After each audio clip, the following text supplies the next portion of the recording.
ನಮಸ್ತೆ ಎಲ್ರಿಗೂ. ಈ ಒಂದು ವ್ಲಾಗ್ ಯಾವುದ್ರ ಬಗ್ಗೆ ಆಗಿರುತ್ತೆ ಅಂದರೆ ಅವತ್ತಿನ ದಿನ ಫುಲ್ಲು ಟೆಂಪಲ್ ರನ್ ಥರ ಆಗಿಬಿಡ್ತು.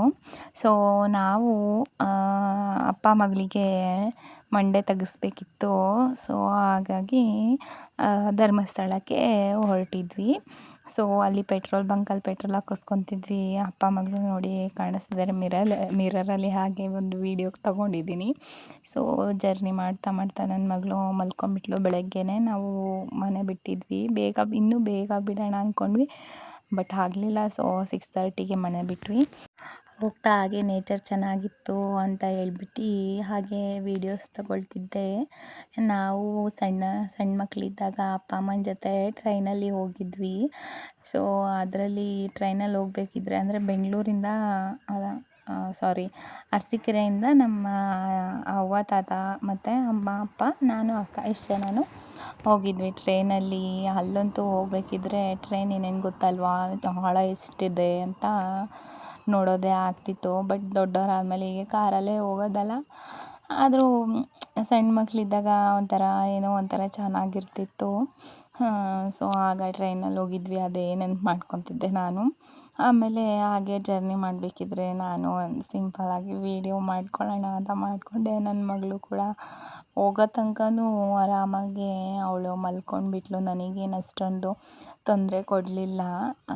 ಹಾಗಾಗಿ ಜರ್ನಿ ಚೆನ್ನಾಗಿತ್ತು ಅನ್ನಿಸ್ತು.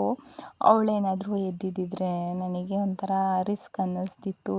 ಯಾಕೆ ಅಂದರೆ ಅದು ಎಳೆಯೋದು ಇದು ಎಳೆಯೋದು, ಡೋರ್ ತೆಗಿಯೋಕ್ಕೆ ಇದು ಮಾಡೋದು, ತುಂಬ ತೀಟೆ ಮಾಡೋಳು. ಬಟ್ ಆದರೆ ಅವಳು ಮಲ್ಕೊಂಡ್ಬಿಟ್ಟಿದ್ಲು. 6:30 ಬೇಗನೆ ಹೊರಟಿದ್ರಿಂದ ಅವಳಿಗೆ ನಿದ್ದೆ ಬಂದಿತ್ತು. ಸೊ ಫಸ್ಟು ಹೋಗ್ತಾ ಹಾಗೆ ಸೂರ್ಯನ ದೇವಸ್ಥಾನ ಸಿಗುತ್ತಲ್ಲ ಉಜಿರೆ ಹತ್ರ, ಸೊ ಅಲ್ಲಿಗೆ ಹೋದ್ವಿ. ಅವರಪ್ಪ ಅಂತೂ ಅವಳನ್ನ ಎತ್ಕೊಂಡು ಬುಡು ಅಂತ ಹೋಗ್ತಿದ್ರು ಮುಂದೆ. ನನಗಂತೂ ಅಷ್ಟು ಫಾಸ್ಟಾಗಿ ನಡೆಯೋಕ್ಕಾಗ್ತಿರ್ಲಿಲ್ಲ, ಸ್ಲೋ ಆಗೇ ಹೋಗ್ತಾಯಿದ್ದೆ ನಾನು. ನಮ್ಮ ಮೈದ್ನವರು ಬಂದಿದ್ದರು. 3 ಜನ ಹೋಗಿದ್ವಿ ಮತ್ತು ಪಾಪು. ಅವರಿಗೆ ಕಾಲು ಸ್ವಲ್ಪ ಏಟಾಗಿದ್ದರಿಂದ ಅವರು ನಿಧಾನಕ್ಕೆ ಹೋಗ್ತಿದ್ರು. ಸೊ ಹಾಗೆ ಒಂದು ವೀಡಿಯೋ ಮಾಡಿಕೊಂಡೆ. ಅದಾದಮೇಲೆ ಆ ಕಡೆ ಪಕ್ಕ ಆಚೆ ಸೈಡ್ ನೋಡೋಣ ಅಂತ ಹೋಗಿದ್ವಿ. ಆಮೇಲೆ ಹಂಗೆ ಒಂದು ಫೋಟೋಸ್ ತಗೊಂಡು ನನ್ನ ಮಗಳನ್ನ ಬಾ ನಡಿ ಅಂತ ಅಂದರೆ ಎತ್ಕೊಂಡೇ ಇದ್ವಲ್ಲ. ಸೊ ಒಂದು ಸ್ವಲ್ಪ ವಾಕಿಂಗ್ ಮಾಡಲಿ, ಅವಳಿಗೂ ಫ್ರೀ ಅನಿಸುತ್ತೆ ಅಂತ ಅಲ್ಲಿ ಸ್ವಲ್ಪ ಅಡ್ಡಾಡೋಣ ಅಂತ ಹೋದ್ವಿ. ಫಸ್ಟಿಗೆ ಎಳೀತಾ ಇರಲಿಲ್ಲ, ಒಂದು ಕೈ ಬಿಡ್ತಾನೆ ಇರಲಿಲ್ಲ. ಆಮೇಲೆ ನೋಡಿದ್ರೆ ಬಿಟ್ಟು ಆ ಕಡೆ ಹೋಗ್ತಿದ್ಲು. ಅವಳಿಗೂ ಚೆನ್ನಾಗಿ ಅನ್ನಿಸ್ತಿತ್ತು, ತಂಪಾಗಿತ್ತಲ್ಲ. ಈಗಂತೂ 8 o'clockಗೆಲ್ಲ ಎಷ್ಟು ಬಿಸಿಲು ಅಂದರೆ ಸಖತ್ತು ಬಿಸಿಲು. ಬಟ್ ಅದು ಆ ಕಡೆ ಒಳ್ಳೆ ತಂಪಾಗಿತ್ತು, ಮರ ಗಿಡಗಳೆಲ್ಲ ಇದ್ದಿದ್ದರಿಂದ. ಸೊ ಆರಾಮಾಗಿ ವಾಕಿಂಗ್ ಮಾಡ್ತಿದ್ಲು. ಆಮೇಲೆ ಟೈಮ್ ಆಗುತ್ತೆ ಅಂತ ಹೇಳಿಬಿಟ್ಟು ಅವಳನ್ನು ಕರ್ಕೊಂಡು ಆ ಕಡೆ ಸೂರ್ಯನ ದೇವಸ್ಥಾನಕ್ಕೆ ಹೋಗಿದ್ದರೆ ಅವರಿಗೆಲ್ಲ ಆಲ್ಮೋಸ್ಟ್ ಗೊತ್ತಿರುತ್ತೆ ಅನಿಸುತ್ತೆ. ಹರಕೆ ತೀರಿಸೋದು ಅಥವಾ ಹರಕೆ ಮಾಡ್ಕೊಳ್ಳೋದು ಆ ಕಡೆ ಒಂದು ಜಾಗ ಇದೆಯಲ್ಲ, ಸೊ ಅಲ್ಲಿಗೆ ಹೋಗ್ತಾಯಿದ್ವಿ. ಹಾಗೆ ಅಲ್ಲಿ ಕಲ್ಯಾಣಿ ಇತ್ತಲ್ಲ, ಅದ್ರ ಹತ್ರ ನಿಂತ್ಕೊಂಡು ಅದರಲ್ಲಿ ಎಷ್ಟು ನೀರಿದೆ ಅಂತ ಹೇಳಿ ಎಲ್ಲ ನೋಡ್ತಾಯಿದ್ರು.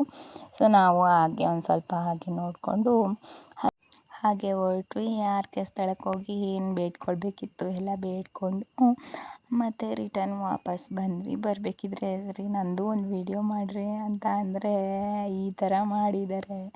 ನನಗೂ ಕೂಡ ಹೋಗೋಕ್ಕೆ ಸ್ವಲ್ಪ ಶೈ ಆಗ್ತಿತ್ತು, ಆ ಕಡೆ ಈ ಕಡೆ ನೋಡ್ತಿರಲ್ಲ. ಸೊ ಹಾಗೆ ಬಂದು ಚುರುಮುರಿ ತಿಂದ್ವಿ. ಟಿಫನ್ ಎಲ್ಲ ಖಾಲಿ ಆಗಿಬಿಟ್ಟಿತ್ತು. ಆಲ್ರೆಡಿ 10 o'clock ಆಗಿದ್ದರಿಂದ ಅಲ್ಲಿ 1-2 ಹೋಟೆಲ್ ಅಷ್ಟೇ ಇರೋದು. ಸೊ ಹಾಗಾಗಿ ಇನ್ನೇನು ಧರ್ಮಸ್ಥಳ ಹತ್ರ ಆಗುತ್ತೆ ಅಲ್ವಾ, ಅಲ್ಲಿ ಇನ್ನೇನು ಸ್ವಲ್ಪ ಹೊತ್ತು ಅಂತ ಅತ್ಲಾಗಿ 10 minutes ಅಂತ ಅಲ್ಲಿಂದ ಹೊರಟ್ವಿ. ಫೈನಲಿ ಧರ್ಮಸ್ಥಳ ತಲುಪಿದ್ವಿ.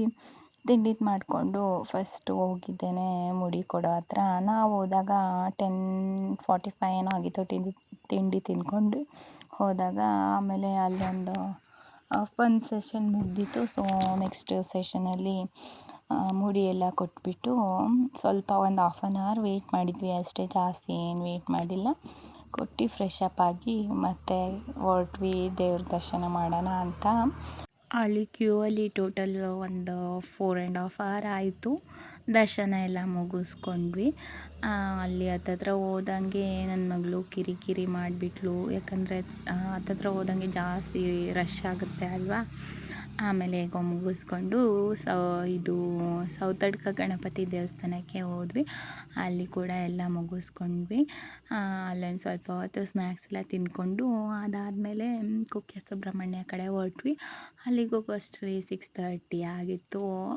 ಹೇಗೋ ಬೇಗ ಹೋದ್ವಿ. ಇನ್ನೊಂದು ಸ್ವಲ್ಪ ಲೇಟಾಗಿ ಬಿಟ್ಟಿದ್ರೆ ಅಲ್ಲಿ ಕೂಡ ಕ್ಲೋಸ್ ಮಾಡಿರೋರು, ಲೇಟ್ ಆಗೋದು. ಒಂದು 8:30 ಹಂಗೆ ಓಪನ್ ಮಾಡೋರಂತೆ. ಹೇಗೋ ಅಲ್ಲೂ ದರ್ಶನ ಚೆನ್ನಾಗಾಯಿತು. ಸೊ ಇಷ್ಟ ಆಗಿತ್ತು ಈ ವ್ಲಾಗು. ಈ ವಿಡಿಯೋ ಇಷ್ಟ ಆದಲ್ಲಿ ಲೈಕ್ ಮಾಡಿ ಮತ್ತು ನನ್ನ ಚಾನಲ್ನ ಸಬ್ಸ್ಕ್ರೈಬ್ ಮಾಡಿ. Thank you.